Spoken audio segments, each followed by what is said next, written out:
Welcome to the Build a Life After Loss podcast, uplifting support for your grief and healing journey. We're here to encourage your hope in the future and strengthen your confidence so that you can build a life of purpose and joy. I'm your host, Julie Clough, certified grief coach. Hello, my friends. Welcome to episode 94, Emotional Injury. It's so good to be back with you. I think about you guys all the time. I have this place in my phone where every time I think of something that I want to share with you guys, I add that into my notes. And so I always have this long list. I don't know. I haven't counted lately, probably 30 different topics. The problem is I add 5 a week and I do 1 podcast. So there's never a lack of things to share with you guys. I thoroughly enjoyed my or August, I should say, and kind of taking some time. And we went on a very short weekend vacation with some family and enjoyed that, and just kind of relaxing and renewing. We all need those refresher times where we just kind of stand back a little bit and look at the way that we're doing things, the way that we're approaching things, the things that we have on our to-dos that, maybe don't belong there anymore. I know that's something that I have struggled with through the years is, I was talking to somebody recently and I was comparing it to your house. You bring in new furniture, you're usually getting rid of furniture that's no longer useful. We just moved into a new house, so I'm kind of changing some things out because the configuration of the house is different. So things don't fit the same way, and so it's, passing on those things that don't work for me and finding those things that do. And the same thing goes with our schedule. But what happens too often is we add and we add and we add and we add until we get to the breaking point when we go kind of like the room where we can't walk through the room anymore because there's too much furniture. And if there's too many obligations, too many things that we've added to our schedule, it's just like those blocks of time are just overlapping and it's just not sustainable. So that was kind of how my August was. It's like really taking a look at things and what is going to be most impactful for me to focus on, and how can I spend my time there and have the impact that I want rather than spreading myself too thin, which we hear about all the time, right?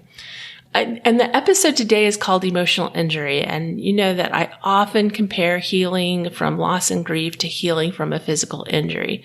And on today's episode, we're going to discuss emotional injury and how we can help ourselves from grief to healing by acknowledging the emotional injury that we've sustained and treating it like an emotional injury, treating it that way so that we can heal, so that we're not just adding insult to injury. We know we should be good to ourselves. We know that, but sometimes we don't give ourselves permission. We don't even give ourselves permission that we give other people. Somehow we think that we're above that, or that we should be better than that, or we should rise above, or whatever. But this episode is all about your permission, giving yourself permission to grieve, permission to acknowledge that you've sustained an emotional injury, permission to make decisions that are best for you. You're the only one that knows what you're living with internally. You're the only one. The people close to you, they think they know the answers, they think they know what's best for you, but you are the one that really has access to your internal knowledge, your internal programming, all of that stuff. And so it's really kind of sifting through and finding the truth in there. As I work with people, I realize there's few people that are willing to give themselves a break when they're grieving. They just want to overlay grief onto the life that they've been living and somehow be able to maintain the same schedule, the same commitments, the same obligations, the same everything, and then grieve on top of it. There's very few of us that are willing to step back, slow down, and do what's going to help us. People know they don't feel good. They know that inside, but what they do is they turn it on themselves. And they turn it on themselves and they say, there's something wrong with me because I can't figure this out and I can't keep moving. There's nothing wrong with them. What's wrong is that they have a misperception of what's really going on. They have a misunderstanding and somehow believe that somehow they should be able to just continue to do everything they were doing and make it all work without even taking a breath for grief. They know they don't feel good. They know they can't keep up. Like they have this internal struggle because they know they're not keeping up. And so they slow down out of necessity, but they slow down with the attitude that there's something wrong with them. And they slow down with kind of a beat up mentality. Well, there's something wrong with me. I got to figure out what's, just get your act together, and kind of that beat yourself up thought pattern instead of, this is exactly the way it's supposed to be. This is exactly what I'm supposed to be doing. I am supposed to be slowing down. It is necessary for me to slow down and take the time to grieve. Few people can just eliminate every obligation in their life. I don't know anybody that can do that. There's still things that are necessities. It's a necessity to eat, for example. It's a necessity to find a place to sleep. I mean, these are things that are base level necessities. And so we can't eliminate all of our obligations, but we can think about our obligations differently and really determine what's necessary and what's not. I think back on, after the accident, after the kids died, it's like all my obligations just really took a back seat immediately. Nobody expected me to show up. Nobody expected me to do assignments or projects or whatever that had been planned before the accident happened. Nobody expected that. And I didn't expect that. And suddenly all those things were not important anymore. But over time, as I started feeling better, it's this weird thing where you start feeling better and you start feeling, for lack of a better word, more like yourself. Like you're starting to feel that drive to do something, to get up in the morning, to fix breakfast, to show up at work, to, whatever those things are for you, to kind of show up for your kids. But we a lot of times do it in an unplanned way. We do it in a way that we just accept whatever comes to us. It's like, we'll go back to the room scenario. It's like people are showing up at the door, bringing in furniture, and we're just going, come on in, keep bringing it in, without making decisions. So when that furniture comes to the front door and we go, oh yeah, thanks so much for bringing that dining room table, but I don't need a dining room table. Or thanks so much for bringing that couch, but we have a couch, we like it, we don't need another couch. So it's as things are presented to you, as opportunities are presented to you, as time goes on and you have more things coming your way as far as responsibilities, projects, obligations, even like your kids enrolling in soccer. And it comes to the door and you get to decide. But too often we don't decide, we just leave the door open. We leave the door open and we go, okay, yeah, soccer, we'll add it to the schedule. Yeah, you need me to help with that project? Yep, just add it to the schedule. So we have these different things and we just keep adding. And our thought process sometimes is that people expect this of me. I have to do this in order to show people that I'm okay. There's all these scenarios that we go through in our mind that aren't really good reasons. they're really not good reasons.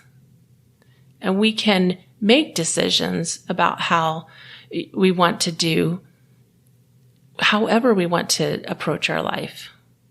We look at breakfast, lunch, and dinner. Maybe we don't do breakfast, lunch, and dinner like we did before. Maybe where we used to get up and make a big breakfast every morning, now we put cereal. We just make sure there's cereal in the cabinet and the kids can get it out themselves and pour it. Maybe it's that we do have a necessity to eat, and in order to eat, we need money, so we go out and we work to make the money. And so that becomes part of what we're accepting in the door. That opportunity comes to us to go back to work and to start earning money. Or maybe that opportunity, and it feels, sometimes that opportunity shows up in you get 3 days to grieve. And sometimes the things that we've lost, we don't even get acknowledgement for. I talk to people all the time who have kids that are estranged from them, grown adult children who are estranged from them. Nobody acknowledges that. Nobody understands that. Nobody says take 3 days off from work, much less 2 months. The grief that we experience sometimes is not even acknowledged. And recognize that grief can come from any type of loss. And certainly during this time of pandemic, everybody is experiencing loss and grief. We kind of know that, and we kind of jokingly give ourselves permission. But we may even think, well, this is silly because I've had greater losses than this. But just know that all loss is loss and all needs attention. So we have, the work piece of it, and it comes to the door and we choose. And I want you to look at it as a choice. I don't want you to look at it as I have to go back to work. That doesn't serve you. Look at it as I get to go back to work. I get to put food on my table. I'm making a decision because nobody's forcing you to go back to work. And you may feel like, yeah, they are. I have to because I have to put food on the table. I have to pay my mortgage. No, you don't. You're choosing to. You're choosing to want to be able to put food on your table without the struggle. You're choosing to want to be able to pay the mortgage or the rent. You're choosing those things. You're choosing to pay the electric bill. You're choosing those things because you want the electricity. You want the things that come with earning the money and paying for it. And that's okay. So choose. So have that mindset that you chose it and go into it with, I chose this because this is what I need right now. This is necessary for me. If a lot of your day is taken up with working, then you really need to look at the hours that you spend outside of work and figure out what's important and what's not. Just making those decisions. I recently received a letter from a friend, and she was looking for advice. Her father had died, and there were some other challenges that were presenting themselves at the same time. And as I replied to her, there were a couple of things that I mentioned, and I said, there's 2 things that I would suggest. One is to recognize that you're experiencing an emotional injury and allow the space and the time for healing, which is what I've been talking about.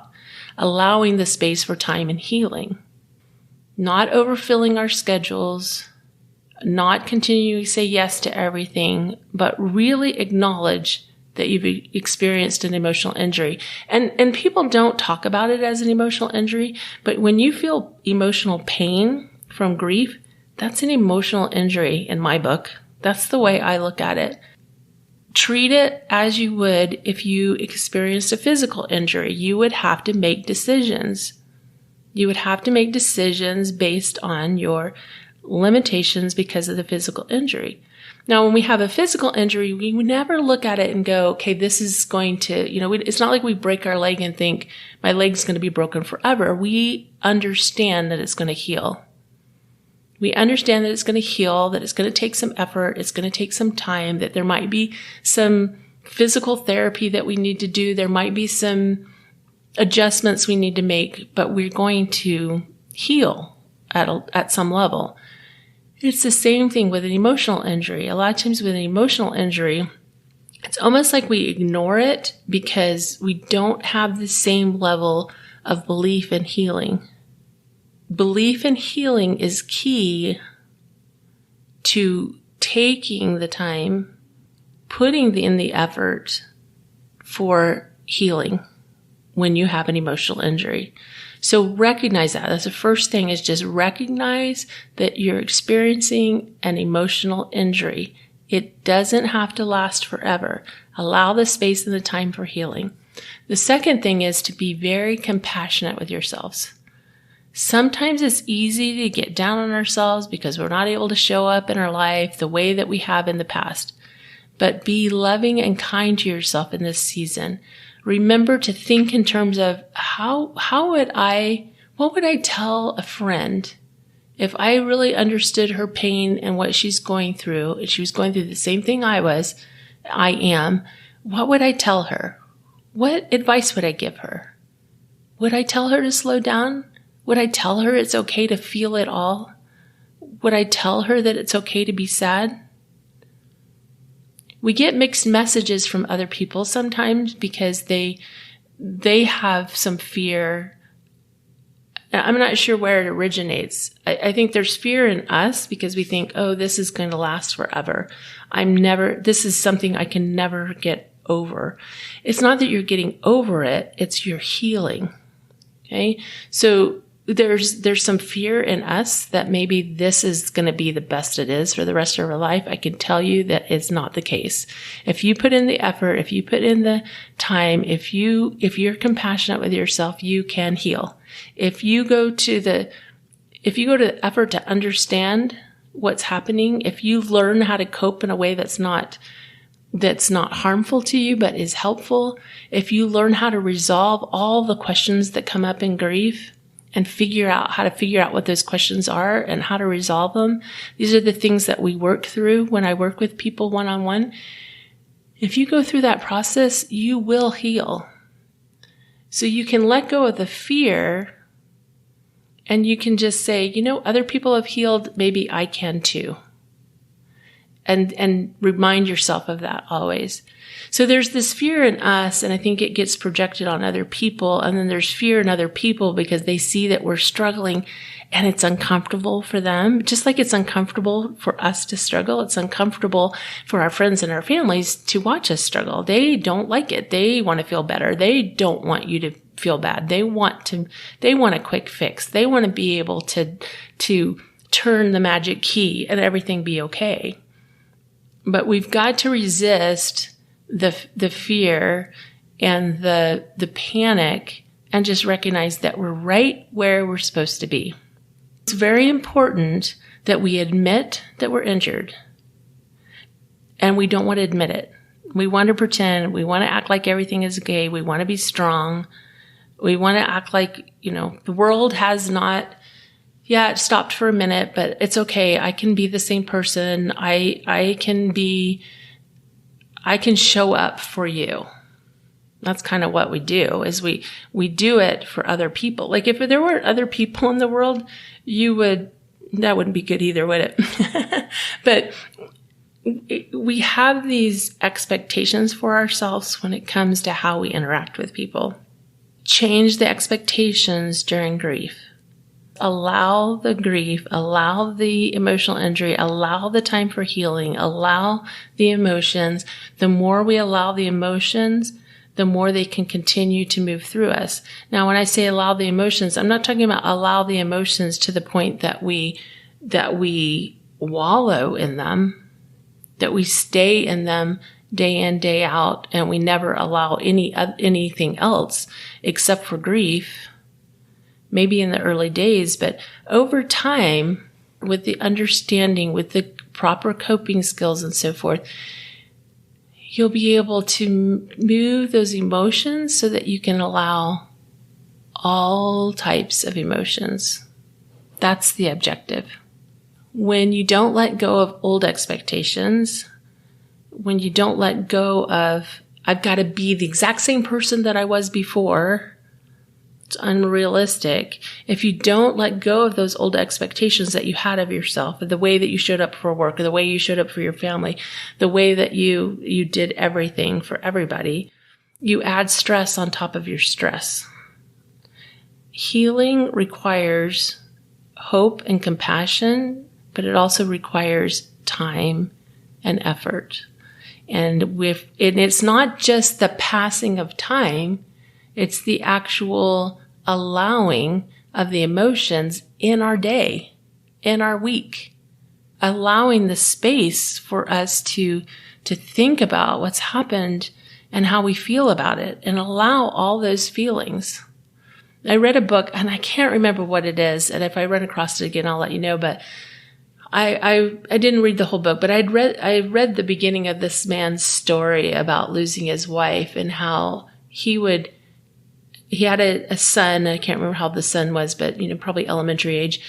And he would come home from work, and then he'd put his son to bed, and then he would spend his evening sitting outside and contemplating and thinking and just allowing all of it, allowing all the pain that he hadn't felt like he could allow during the day because he had work to do. He had obligations at work, and he just allowed all of it. And he did this night after night after night.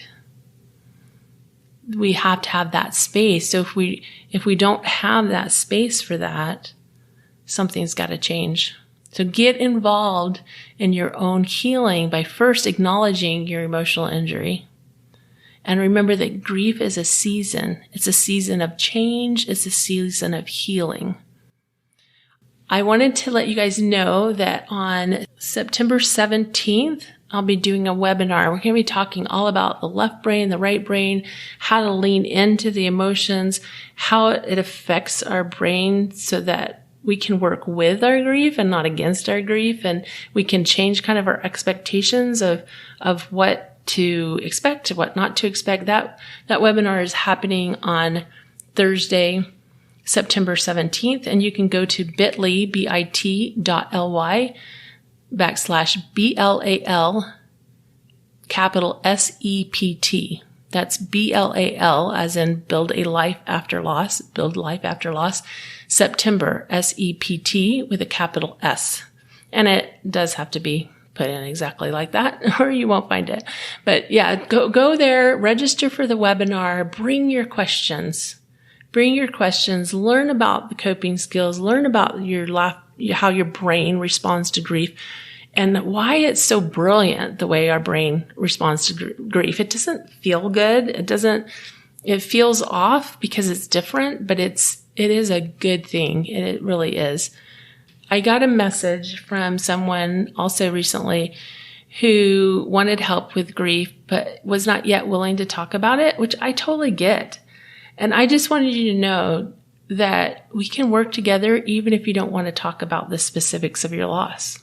I mean, that sounds like, oh, how could we do that? But it's true. We really can. We can work on, what is happening right now and how are you responding to it? And are there different ways to look at it? And I can help you with that creative process of really looking at your grief and figuring out how to cope with it in ways that are helpful.